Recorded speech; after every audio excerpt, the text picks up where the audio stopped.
up, everybody? I have this order going right now. This is for Taylor. He's a YouTube customer. This is one layer of this print, so that's black. And then I have a red layer right here, which is just like the tie and the rose in the pocket of the suit. White underbase, which just covers everything. Right now I'm just printing out all the films for the artwork. Right now I'm printing the white layer. I got it set up like 13 inches by 19. That's the size of my film. Hit print. And then as you can see, I labeled each of them white. You know, this is the white layer. I've got my all black ink system. It's really important to rest, collect your thoughts, give yourself time to just kind of cool off and kind of reflect and gather and get your energy right. Like for me, for example, sometimes I just work myself to a point of exhaustion to where like I literally have like no energy for anything and I'm just too tired to do anything. So I've been getting some news back from Ron. He had his surgery and initially like my parents went to see him and talked to him over the phone and stuff, and they made it sound like things were not going well, like he might not recover. It's still up in the air at this point, so if you can please pray for him, keep him in your thoughts, send him positive vibes, positive thoughts, positive energy and all that. That would be greatly appreciated. I know I mentioned it in one of my previous update videos, what's going on with him, but just to reiterate, he had colon cancer years ago. They removed it, did surgery. It came back. He's been in and out of the hospital at least 6 times in the past 9 or so months that we've been working on this house. Yet he persistently continued to work on the house, and he's basically like a one-man band, sort of like me, where he's just doing like a shitload of work, pardon my French, and just so dedicated to getting the work done even throughout being in pain because of his health issue. But it got to a point where he was just in so much pain, and he had been in and out of the hospital so many times, and they've been doing x-rays and stuff, and they just eventually it just came down to a point where it's like, okay, I have to do something about this. And they did surgery recently and they removed like a lot of his intestine. I forget how much, but when I heard how much it was, I was like, geez, that sounds like a lot. But my mom said she talked to him today and also yesterday, and he sounded a lot better. So hopefully it continues to go that direction. I guess part of what I want to do with this channel is just keep you guys in the loop. Business related stuff, some family related stuff, some personal stuff, but not every little detail of my life is going to be shared on here. But I just want to share a lot with you and kind of digitally scrapbook my life too, I guess. Anyway, here we got the white layer coming through. That is a white top layer, and then we have gray, and then we have the front print. And then I have to get a 6 color back ready for this 500 shirt order, and then a 1 color front ready. So I'm gonna print another 7 films. So there's gonna be roughly 15 frames that I have to get ready today. I'll probably start printing the 500 piece order tomorrow. It's due on Monday because I have to ship it out to Massachusetts. So I've encountered a slight problem, nothing major, but when I hold this up to the light, you can see that the design's supposed to be solid black, but if you look closely, you can see that there's like, I don't know how well you can see that on camera. It's kind of like banding and streaky looking. It's because of this. I installed this system with my printer, and it's an all black ink system that I had to take out the original cartridge up here and replace it with this cartridge that is made for this all black system. There's this hose that comes out there. There's 1 tube for each color. And if you look closely, you can see here like all these air bubbles. Like once you get to the actual ink cartridges themselves, there's only what looks like 1 or 2 of those hoses that's actually feeding the ink. You take a syringe, you tie something around your arm real tight, stop the circulation and get your veins real big, and then you take a syringe and you just, you know, and then you squirt some all black ink into your veins, and then it usually helps a lot. In all seriousness though, I did a test here as well. This is a print test. All of those are supposed to look like this one right here. Solid stripes. The first one's missing a couple. This one's completely gone. This one's good. So these 2 are really good. This one's also really good. This one's missing a couple. That's 1, 2, 3, 4, 5, 6. There's 1, 2, 3, 4, 5, 6. We have 1 that's completely missing, 2 that are missing a couple, which you could probably do a nozzle cleaning, and that would help the ones that are missing a little bit. Obviously, from looking at the bands here, there's cartridges that are not even being fed or supplied any ink at all because there's air bubbles clogging the tubes. What I was getting at is you take this syringe and you can press air through the hoses and it pushes the ink into the cartridge, and then you shouldn't see any air bubbles at all. Also, I found this handy dandy video that tells you how to do it. How to purge air from Epson continuous ink system supply system by inkproducts.com. I didn't get this from inkproducts.com. I got this from Ink Owl, I think, or CSI Inks or something. So he's taking the cartridge out, the one that they supply you with. I think what they do is they take out these little things at the top, and that's where you press the air. It says, place some paper towels down on the printer where you will be placing the cartridge assembly. With the aid of a pair of needle nose pliers, you will remove the plug right below. I don't read fast enough apparently, but we're gonna remove these plugs, I think is what they're talking about with the pliers. Snug the tip of the syringe into the hole, and I didn't read fast enough, but it's pretty self-explanatory. It's pretty obvious just from watching it. So he's taking that and then he's pulling the ink. By pulling it up, you're getting the ink to be pulled towards into the syringe, which in turn is going to fill the hose with ink. He did that with all of them. I think that's all that's to it. So I'm pretty sure that's it. Place the cartridges back in the printer, making sure they all snap in tight. You should have each one click in. He spelled here wrong. If you get a massage, it's supposed to say message. If you get a massage that the cartridges cannot be recognized, make sure the ink cartridges are correctly installed. That just means that they're not all clicked into place. This is he spelled message right the second time. After replacing the ink cartridges, close the scanner unit, blah, blah, blah. And so I'm gonna do that now and get back to you. So I've taken the ink out. I thought that this carriage would slide. I tried to move it, but you have to be very careful not to force anything. If it doesn't seem like it wants to move, don't just make it move, because you're gonna break your printer. Tried turning off the printer to see if that would allow me to move it, because I have other printers where you can move the carriage, but this one I guess you can't. So I have the ink cartridges here. I've got my paper towel after I took them out, so I am right now I'm putting them on the paper towel just so I don't make a mess. So here's where the ink feeds the printer, and then on this side you want to make sure that this little bar that they give you stays connected to the ink. I'm gonna fix this up real quick. I don't know if you could tell from when it was laying there, but they were all kind of uneven. It's because there's a bar that whoever manufactures these created that keeps them all connected and straight in line like that. Also, you don't want to touch the microchips on the front of these. I've done it before, so it's not like the end of the world if you do, but you want to be careful not to, because that's how the printer can read that there's a cartridge there, and that's what communicates with the printer itself and the computer. If you get your fingerprints on that, or you get that dirty somehow, or oil or whatever, like, you might mess that up. That's what I've been told. I've never actually messed it up, and I have touched them before, but I think that's just like a precautionary measure. Better safe than sorry, because, like, for instance, if I mess my printer up right now, and I don't want to jinx myself, knock on wood, but if I messed myself up right now, I'd be kind of in a bad spot. It definitely put me in a bind, because I have this order due on Monday, and it's the biggest order I've ever had. You always want to try to be careful not to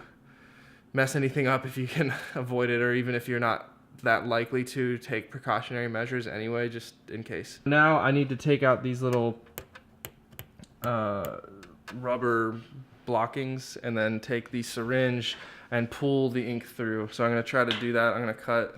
It's kind of hard to do this without a tripod or a videographer to help me. Since I moved and I don't know where like any of my stuff is, I don't know where my tweezers are, but I went out to the shop and I got this. This is for cutting embroidery thread, but it'll still get the job done. Basically what I would do is I would take this, I'd go here and just kind of like poke it into the rubber and then pull it out. A little bit messy, but it's not too bad. And I got them all out now, so I am now going to take the syringe. You want it to be fully decompressed when you start. Once you know it's in there nice and snug, you want to take this and just slowly bring it up. Carefully watch what tube you're on and watch the ink flow. You're gonna see the ink flow into the cartridge. Once it gets there, he pulled it up until you saw ink flood the very bottom of the syringe. And then once it floods that, you could simply just open up your ink bottles and put that back. I'm gonna try to show you guys me doing this. I just did the first one. I pulled it up all the way up, and then I saw it just get to the very bottom. Here's the next one. We're gonna just kind of Get it in there nice and snug. We'll start pulling that up. I don't know if you can see the hose over here, but pay attention to the hose. You'll see it start, see there it goes. This one didn't have much to travel, there wasn't that much air in it, but we're gonna keep pulling it up until, there we go. See how it just started to come up there? So now I'm just gonna pull it out. I took one of the caps out of here, so you could just put it in here, press whatever excess there is back into that tank, and then go to the next one. I still see air in these, so I'm gonna actually redo those. So here's the one I'm about to do right here. I've talked about these all black ink systems in a previous video. If you want to go back to the startup life and watch that, if you want more help with this, but I just wanted to add that I think these systems, these all black ink systems, are fantastic. I have had this for years, probably 2 years now. It's crazy how time flies, but at least 2 years, probably more. And the reason I got motivated to looking into this is because I had heard about it from Ryan, one of the guys who was working there. They were really helpful, and they always seemed like they were genuinely trying to help me for the most part. My money was really tight, and I wanted the least expensive way to get ink into the printer for printing films, because I'm always printing films and I'm always running through ink. And Ryan sells an all black ink system, and it's just I hate to say it's extremely overpriced, because I don't mean to throw them under the bus, but it's really expensive. It's not cheap for sure. This system is insanely cheap. Like, I've probably saved thousands of dollars just by using this rather than using their system. And there was a lot of people who warned against it, like, oh, you're gonna ruin your printer.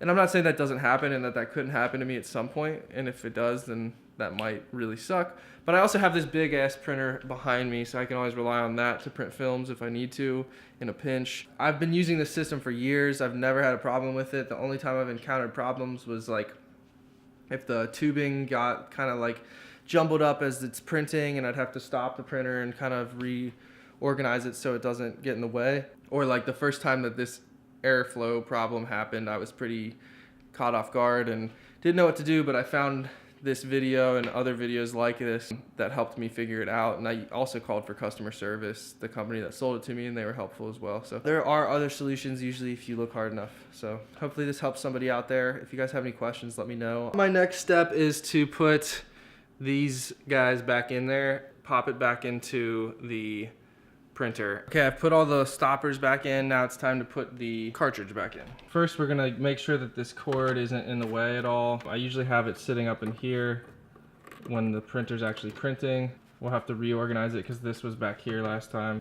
Basically, you're gonna come in here, and I'm gonna do this without filming it because I only have 2 hands. I'm gonna snap those into place, and then it should be good to go. Air bubbles reappear in the tubes here. I went through, and I'm obviously a little bit messier now. I took out everything. I took out all of these while it was in the printer. The air was like causing a problem because those had blocked the air. So when I pulled them out, it actually like fixed itself before I even had to reuse this. You could even see like this one's slowly moving. Right here it's moving. It's coming back. So I think the air still is circulating, but I'm gonna use this to get like this one here. Now once I put it back up top, it's actually, they're all moving because I guess the ink is just flowing through. So there you go. I will admit I don't know if I should have pulled the ink through while I had it in the cartridge. So hopefully that does not affect it. There's still a couple air bubbles in here, like I see some here. So you can see there's still like a fair amount of air bubbles here. They're all kind of like going away as I move this hose around. The goal is to get rid of all of those because they're gonna show up when you print your film. But I'm gonna try to print just like this because I've had worse air bubbles and it didn't really affect it. There's 6 heads all printing black, so it's still like gonna turn out fine, I think. And obviously if it doesn't, then I just have to reassess what I need to fix about it. But I'm not gonna split hairs and take too long. I also should probably retape this to the side here. There's still like a fair amount of air bubbles over here, which you don't wanna have any at all. So I'll try to figure this out. Okay, it's all better. Here you can see there's no banding in it. Everything looks good. I'm gonna reprint that other film for the IFHP underbase and I think the red layer. Skeleton all came out good, so I don't have to reprint that. And then I have the artwork here for my 500 piece order. This is the original design. There's the white base. We got the black layer with some halftones on the road to make it gray, while this will be 100% black. Green layer for the continents, blue for the ocean, brown, where this is going to be 100% black for the binding of the book. And then you can see that the pages get progressively lighter. That is because anything that's 100% black will be a solid color as it prints out here. Anything below 100% will print in halftones. So if it's like 99%, it'll be like almost solid. If it's 80%, it'll be a little less solid. If it's 20%, it'll be very opaque. Basically, the smaller percentage, the smaller the halftones are. So the dots will get like progressively tinier. And then I also have this yellow layer over here, which will give us a nice sun ray effect. It looks like rays of the sun are coming out, and they're like really solid at the base. They have like a horizon point in the center, and then they go out and they get like wider as they go out in like a symmetrical pattern. Like, see how it's all solid down here, and then it gets progressively lighter towards up here. So as you can see, like the halftones on the road will allow the road to look gray instead of black, whereas the outline here is going to be black. We got solid, solid, that's solid. These get progressively lighter, and then this is going to be progressively lighter. And then of course we have the underbase under everything. You want that under everything because it basically acts as a primer to get your colors to pop so they don't blend in with your fabrics. I just messaged my customer to get approval on sizes, so I'm asking him if like a 3 to 4 inch print for this logo that I just showed you on the back is okay. And then he also has like big words on the chest and big words on the back, closer to like the stomach area, like mid chest, stomach, same with the back. I asked him if like a 10 to 12 inch width is okay for those. There's also a design that's going on the front that comes like below the collar, which I asked if it was okay for 4 inches. You always want to ask your customers for their approval with all your sizes and print locations and everything, because otherwise you could print something that they're not happy with, and then you end up doing the whole order and they're like, well, what the F is this? And then they don't want to pay. And yes, I've learned the hard way. A lot of people do. If you are trying to get into business, you will probably learn the hard way at one point or another. It's kind of inevitable. Obviously you don't want to,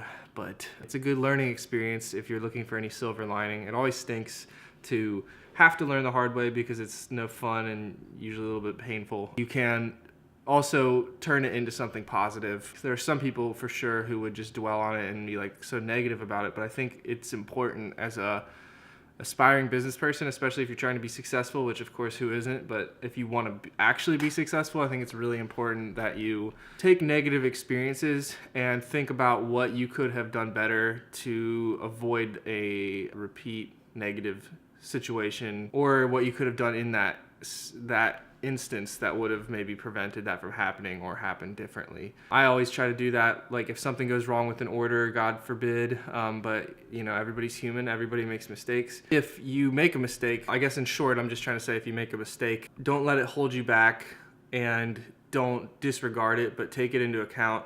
Analyze what you did wrong, take responsibility for your actions and for your mistakes, and also know when is the right time to draw the line and not blame yourself, because it's not always good to say, oh, everything's my fault, I could have done everything better. Sometimes there are customers who are difficult to work with or unforgiving or not very understanding people, and obviously like sometimes they have that right. I guess everybody has that right all the time, but sometimes there are people who will not be very understanding or sympathetic.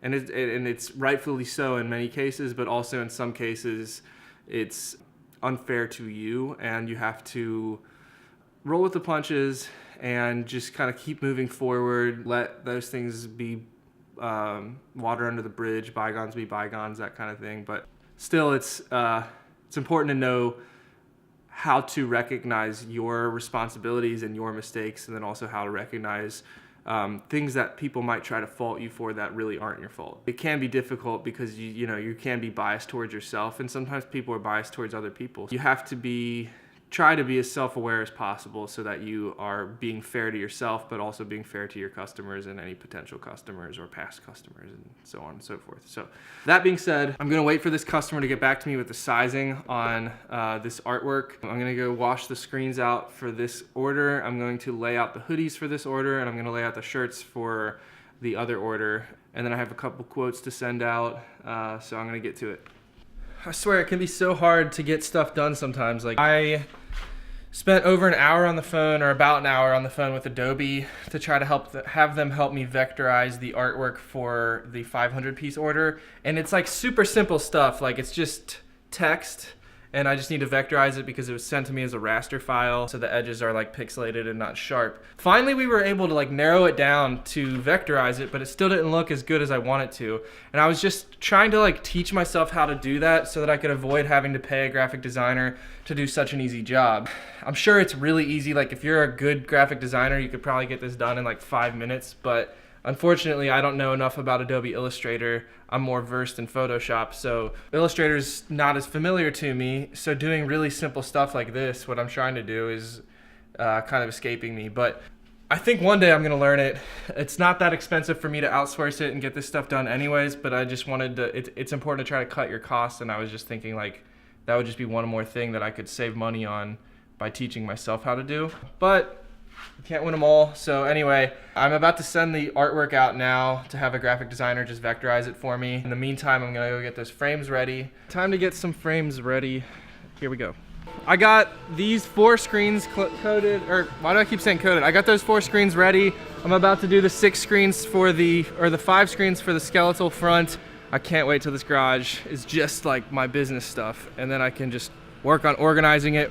We're gonna get like a frame built right here where the washer and dryer is, and that's gonna have this big washout booth go in there, and the frame, we're gonna like box it in. That way the moisture from when you're clearing the screens will not go all over the place, because currently it just kind of shoots up into the air. It's gonna kind of contain that. And then we're also gonna maybe try to fix the pavement here because it's all like cracked and stuff, but it's not that big of a deal. But I'm just trying to get the place to be like as neat and tidy and inviting and a warm place to work in as possible, so that way I can just kind of feel like really good about it every time I come in here. Same with the house. So that's why I'm taking so much time, putting so much time into getting like these spaces to be like something I'm really happy with. So it has definitely like slowed me down as far as like growing the business, but at the same time I feel like it's gonna be really great in the long run to have put in the amount of time and work and money that I have getting all this stuff the way I want it. So once it's all ready though, like, I'm just gonna be focusing on working. I cut away from the weddings, and I'm just gonna be able to focus on like my YouTube channel, my music, and my business. And I can't wait for that, and I can't wait to show you guys. Thank you guys for following. Thanks for subscribing. Thanks for liking. Thanks for sharing if you ever have. If you haven't, please hit the like button. Please subscribe. Please comment. Let me know what you think. Let me know if you have any questions or you have any ideas for future videos. If you want to place an order, my name is Kevin Hackett. My company is TLC Custom Products. My email is thelivecollection@gmail.com. If you want to place an order, just send me an email. Let me know what you want, whether it be like 24 shirts, 200 shirts, 30 beanies, hoodies, whatever it is. You can attach your artwork. If you don't have artwork, just let me know and we can make it for you. We just need to get your concepts down, and then I'll connect you with one of my graphic designers, and we can make your art come to life. And then we can take that art and make it come even more to life by putting it on apparel. And it'll be custom apparel for you, branded to your business, your logo, your brand, your band, your whatever you need it for. And I'm looking forward to working with you. Thank you guys for watching. This has been another episode of The Startup Life. Until next week, I will see you later. Thanks for watching. Peace.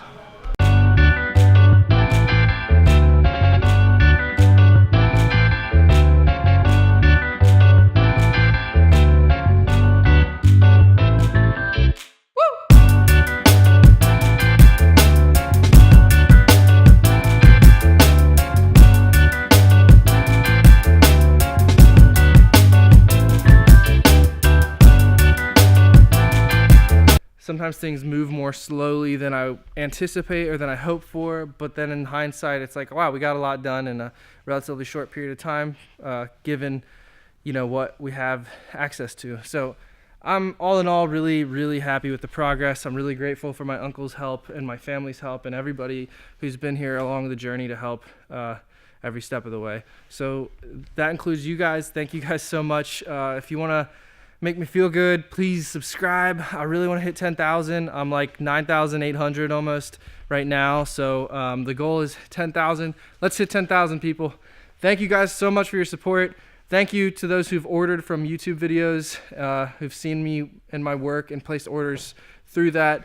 If you want to be one of those people, you can just email me at thelivecollection@gmail.com, and then we can figure out your order details. We do minimum quantities of 24 for screen printing and 12 for embroidery. But the more that you order, the better the price will become because you get a bulk discount for quantity. Thank you guys for watching, and this has been another episode of The Startup Life Season 2. And I hope you guys enjoyed it, and I hope you stick around for next week's video. I'll see you then. Bye.